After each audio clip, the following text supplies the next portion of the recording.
Kama unakumbuka wakati Urusi ikifanya ukombozi wa mkoa wa Kursk katika nchi hiyo ya Urusi, wanajeshi wa Urusi pia walianza kusogea mkoa mpya wa Ukraine ambao unafahamika kama mkoa wa Sami, ambako wataalamu baadhi wa kijeshi walisema ya kwamba Urusi imepanga pia kutanua mipaka ili pia kuhakikisha kwamba wanajeshi wa Ukraine wanakuwa mbali zaidi na jimbo la Kursk, kwani mkoa wa Sami ambao uko nchini Ukraine umepakana na huo mkoa wa Kursk, yani uko mpakani. Hivyo pia ikawa inaelezwa kwamba Urusi iliamua kufanya hivyo ili ya kwamba iweze kutanua mpaka, ambako pia kama unakumbuka vizuri kabisa wakati Ukraine inaanza uvamizi wa huko mkoani Kursk nchini Urusi mwaka jana mwezi wa 8, walisema ya kwamba lengo lilikuwa ni kushinikiza Urusi kwanza kwenda kwenye meza mazungumzo, lakini pia wakasema ya kwamba lengo lilikuwa ni kuwazuia wanajeshi wa Urusi ambao walikuwa wanataka kuingia kwenye mkoa wa Sami, ambako ilielezwa kwamba Urusi ilikuwa inapanga kufanya mashambulizi makubwa kuelekea kwenye jimbo la Sami ambao ni mkoa wa Ukraine, lakini pia kule Donetsk mashariki mwa Ukraine. Sasa ambacho kilifanyika pale ni kwamba Ukraine ikaamua kufanya uvamizi mkoani Kursk ili kwamba wanajeshi ambao ilibidi waingie mkoani Sami kwenye mkoa wa Ukraine warudi huko Kursk kwanza, lakini pia wale ambao walikuwa na focus na Donetsk ambao ni mkoa nusu kwa Urusi nusu kwa Ukraine. Sasa wakaamua kufanya hivyo ili kwamba Urusi ipoteze focus au mwelekeo wa kufanya mashambulizi ya kusonga mbele kwenye mkoa wa Donetsk na huku Sami. Kwa hiyo ikawa Ukraine imefanikiwa kurudisha wanajeshi wengi sana wa Urusi kuja huku mkoani Kursk kwanza na kutoka kule Donetsk, ambako sasa baada tu ya ukombozi wa mwaka huu mwezi wa 4, baada ya Urusi kutangaza kwamba tayari hilo jimbo la Kursk wameweza kurudisha lote na wanajeshi wengi sana wa Ukraine wameondoka na wengi pia wamekamatwa kama wafungwa kwenye hilo jimbo la Kursk. Kama imetoka taarifa hapa karibuni, pia alidokeza kamanda wa majeshi kutoka nchini Ukraine Oleksandr Syrskyi. Pia Zelensky amekuwa akidokeza kwamba Urusi inapanga kuongeza mashambulizi katika mikoa ya Kharkiv na huko Sami. Ilitoka ripoti ya kwamba Urusi inapanga kupeleka wanajeshi wengi sana kwenye huo mkoa wa Sami kufanya mashambulizi. Japo bado Urusi yenyewe imekuwa haisemi kwamba ndio tumepeleka, lakini mara nyingi sana imekuwa ikitokea ripoti hizo kwamba Urusi inapeleka wanajeshi wengi kwenye huo mkoa wa Sami kwa sababu tayari Kursk ishaikomboa na pia iko imezingira kwa asilimia kubwa sana, tayari Kursk imeshairudisha. Kwa hiyo walieleza kwamba tayari Urusi wanajeshi wameanza kuingia kwenye huo mkoa wa Sami ambao ni mkoa wa Ukraine. Na taarifa ambayo imetoka sasa leo ni taarifa ya kwamba tayari Urusi imeanza kunyakua maeneo kwenye mkoa wa Sami ambao ni mkoa mpya wa Ukraine. Na kumbuka ya kwamba chanzo cha vita ya Urusi na Ukraine ni huku Donetsk, yani mkoa wa Donetsk, na mkoa wa Zaporizhia, kuna Lugansk na huko Kherson, ambako wanasema kwamba asilimia kubwa sana Donetsk tayari ishaichukua. Kuna hiyo Kherson, Lugansk na Zaporizhia. Kwa hiyo ambacho pia watu wanajiuliza kwamba kwa nini pia Urusi imeanza mashambulizi kwenye mkoa mpya wa Sami ambao ulikuwa nje kabisa malengo ya Putin. Basi hiyo sio habari kwa muda huu, lakini habari ambayo pia nataka nikufahamishe muda huu ni kuhusu wanajeshi wengi sana pia wameuawa kwenye operation au kwenye mapigano ya saa 24 ambazo zimekuja kupita, ambako Urusi imefanya huo ukombozi huko mkoani Sami na huko pia Donetsk na kusababisha wanajeshi zaidi ya 1000 na wa Ukraine kuweza kuuawa kwenye mapigano hayo. Hivyo basi nakusihi ya kwamba karibu sana nifuatilie mwanzo hadi mwisho. Pia nakukumbusha kwamba unaweza kubonyeza neno subscribe kama bado hujafanya hivyo, ili pia ripoti zote ambazo nimekuwa nikiziweka hapa basi uzipate kwa muda mwafaka kabisa. Nimeanza na uchambuzi kwa sababu nataka kwanza nikuoneshe kile ambacho nataka kwanza nikucholee picha ya kile ambacho kinajili au kinaendelea kwenye hii vita Urusi na Ukraine, ambako ni kama bado kabisa mwelekeo kumalizika ni kama hauonekani, licha ya kwamba Marekani inapeleka shinikizo kubwa kwa Urusi kumaliza vita hivyo, lakini bado ukiangalia ambavyo pia Putin amepanga mipango yake ya hii vita ni kama unashindwa kujua kwamba ni kitu gani ambacho Putin hasa amekilenga kwenye mkoa wa Ukraine. Japo pia baadhi ya viongozi kutoka Ulaya wanasema kwamba Putin lengo lake ni kuifuta Ukraine yote, jambo pia ambalo ni gumu sana kwa sababu ile tayari ni nchi kubwa na iko chini pia mataifa kama hao washirika kutoka Ulaya na Marekani. Kwa hiyo hizo tu ni habari ambazo zimekuwa zikitolewa na viongozi baadhi kama maono ya kila ambacho Putin amekuwa wakimuona kikifanya. Kwa muda huu pia naukaribisha ni kufahamisha hichi ambacho kimetokea huko Urusi na Ukraine kwenye muda wa saa 24 ambazo zimekwisha kupita. Na hii ni taarifa rasmi ambayo imechapishwa na Wizara ya Ulinzi ya Urusi. Inasema wanajeshi wa Urusi walikomboa jamii mbili huko mkoani Sami pamoja na Jamhuri ya Watu wa Donetsk katika siku moja iliyokwisha kupita katika operation maalum ya kijeshi huko nchini Ukraine. Wizara ya Ulinzi ya Urusi iliweza kuchapisha hivyo kuhusu taarifa ukombozi wa mji huko mkoani Sami nchini Ukraine, lakini pia huko mkoani Donetsk, ambapo ilisema kwamba vitengo vya vita vya kaskazini vya Urusi viliweza kukomboa makazi ya huko Marino huko mkoani Sami nchini Ukraine kupitia operation madhubuti. Pia vitengo vya kituo cha vita vilikomboa makazi ya huko Novo-Lenovinka mkoani au katika Jamhuri ya Watu wa Donetsk kupitia shughuli za nguvu na za maamuzi. Wizara ya Ulinzi ya Urusi ilichapisha taarifa ikieleza hivyo, ambapo kwa ujumla kabisa jeshi la Ukraine pia lilipoteza zaidi ya wanajeshi 1215 katika vita na vikosi vya Urusi katika maeneo yote ya mstari wa mbele wa kivita kwa muda wa saa 24 zilizopita. Hii pia ni kulingana na data ya hivi punde kuhusu operation maalum ya kijeshi huko nchini Ukraine ambayo imetolewa na Wizara ya Ulinzi ya Urusi. Takwimu pia za hivi punde zinaonesha kwamba jeshi la Ukraine lilipoteza takribani wanajeshi 145 katika eneo la mapigano kutoka na kundi la vita la Urusi la Kaskazini, lakini pia wanajeshi 230 waliuliwa na wanajeshi wa Urusi kutoka upande wa mapigano ya kundi la vita la Magharibi la Urusi, ambako pia zaidi ya wanajeshi 210 wenyewe pia waliuawa na kundi la Urusi la huko kusini, na wengine 455 waliuawa na kundi la vita la Urusi la kituo cha vita, lakini pia wanajeshi 150 waliuawa na kundi la mashariki la Urusi, na wengine 150 waliuawa na kundi la vita la Urusi la Dnepr.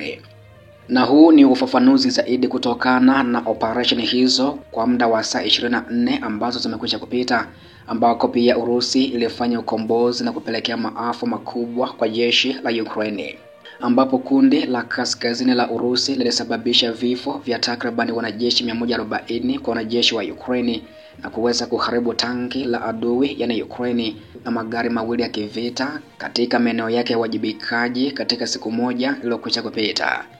Imeeleza kuwa kwa kipindi cha saa 24 zilizokwisha kupita, vitengo vya mapigano vya Urusi vya kaskazini vilisababisha hasara kwa wafanyakazi wengi na vifaa vya brigade 2 za mashambulizi ya anga ya jeshi la Ukraine na brigade 2 za ulinzi wa eneo karibu na makazi ya huko Pavlovinka, Antoniskoye, Rizevinka na kwengineko. Huko pia katika mwelekeo wa Kharkov, vitengo vya mapigano vya Urusi vya kaskazini vilisababisha hasara kwa muundo wa kikosi cha jeshi cha Ukraine na kikosi cha ulinzi wa eneo katika maeneo karibu na makazi ya huko Bologovinka, Volchanski mkoani Kharkov. Kwa ujumla jeshi la Ukraine pia upande huu lilipoteza takribani wanajeshi 140, tanki moja, magari mawili ya kivita, magari 9, bunduki 5 za kivita na vifaa vingine vya kijeshi kwa muda wa saa 24 zilizokwisha kupita.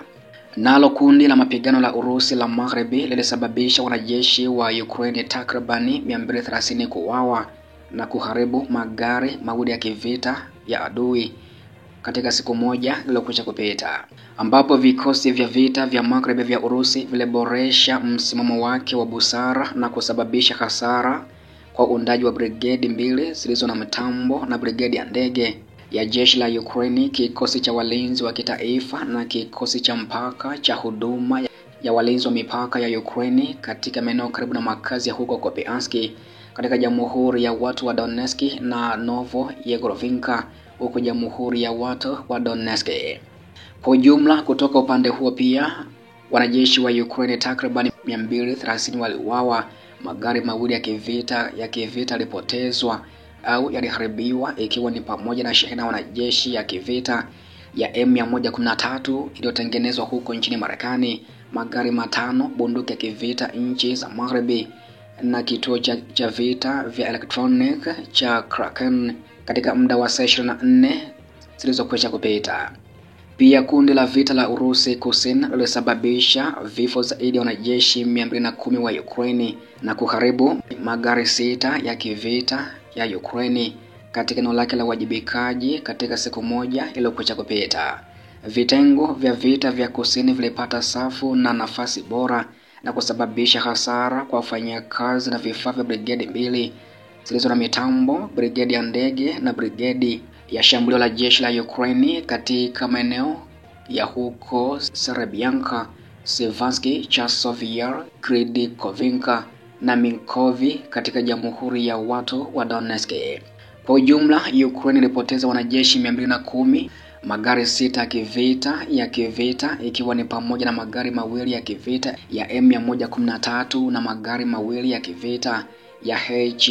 HMMWV yaliyotengenezwa huko nchini Marekani na silaha nyingine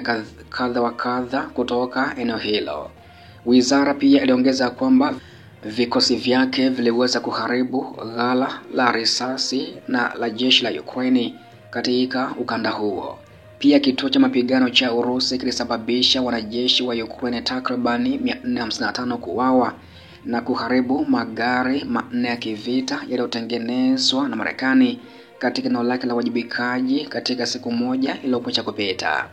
Kwa kipindi cha saa 24 zilizokwisha kupita, vitengo vya kituo cha vita vilisababisha hasara kwa uundaji wa brigedi 3 za mitambo na brigedi ya shambulio la jeshi la Ukraine na brigedi 2 za walinzi wa kitaifa huko maeneo ya Razino, Krasnoarmeysk, Grodovinka, Ulianovinka na Kopitevo katika Jamhuri ya Watu wa Donetsk. Wizara ya Ulinzi ya Urusi iliweza kueleza kwamba kwa ujumla jeshi la Ukraine lilipoteza takribani wanajeshi 455, lori 3 za kubebea mizigo na pia gari la mapigano la watoto wachanga la Bradley, shehena 2 za kivita za M113 na gari la kivita la Max Pro lililotengenezwa huko nchini Marekani katika muda wa saa 24 zilizokwisha kupita. Pia kundi la mapigano la Urusi Mashariki lilisababisha wanajeshi 150 wa Ukraine kuuawa na kuharibu mizinga 2 ya adui kutoka mstari wa mbele wa kivita katika siku moja iliyokwisha kupita, ambapo vikosi vya vita vya Mashariki vya Urusi viliendelea kusonga mbele katika ulinzi wa adui na kusababisha hasara kwa wafanyakazi na vifaa vya brigedi ya jeshi la Ukraine, kikosi cha ulinzi wa eneo na kikosi cha walinzi wa kitaifa karibu na maeneo ya huko Novopol, Zaporizhia na kwengineko. Kwa ujumla, Ukraine ilipoteza wanajeshi 150, magari 4 na bunduki 2 za kivita kutoka eneo la mstari wa mbele wa kivita kwa muda wa saa 24 zilizokwisha kupita. Pia vikosi vya Urusi viliharibu vituo 2 vya kivita vya elektroniki na ghala la risasi la jeshi la Ukraine. Nalo kundi la vita la Urusi Dnipro liliharibu takribani wanajeshi 30 wa Ukraine au kuwaua wanajeshi 30 wa Ukraine na ghala 3 za risasi za adui katika siku moja iliyokwisha kupita. Vitengo vya vita vya Dnipro vya Urusi vilisababisha hasara kwa uundaji kwa brigedi iliyo na mitambo na kikosi cha ulinzi wa pwani cha jeshi la Ukraine katika maeneo karibu na makazi ya huko Blakitinoe, Novoandreevka na Pavlovinka mkoani Zaporizhia na Ondra do Kameninka huko mkoani Kherson. Pia wanajeshi wa Urusi walishambulia viwanja vya ndege vya jeshi la Ukraine, ghala la risasi na maeneo ya kupeleka wanajeshi wa adui yani Ukraine na mamluki wa kigeni katika maeneo 142 katika siku moja iliyokwisha kupita, ambapo ndege za ujanja zilishambulia magari ya angani yasiyokuwa na rubani. Wanajeshi wa makombora vikundi vya vikosi vya Urusi vilishambulia miundombinu ya viwanja vya ndege vya kijeshi, bohari za risasi na vifaa na pia maeneo ya kupeleka kwa muda ya vikosi vya jeshi la Ukraine na mamluki wa kigeni katika maeneo 142. Wizara ya Ulinzi ya Urusi ilibainisha hivyo.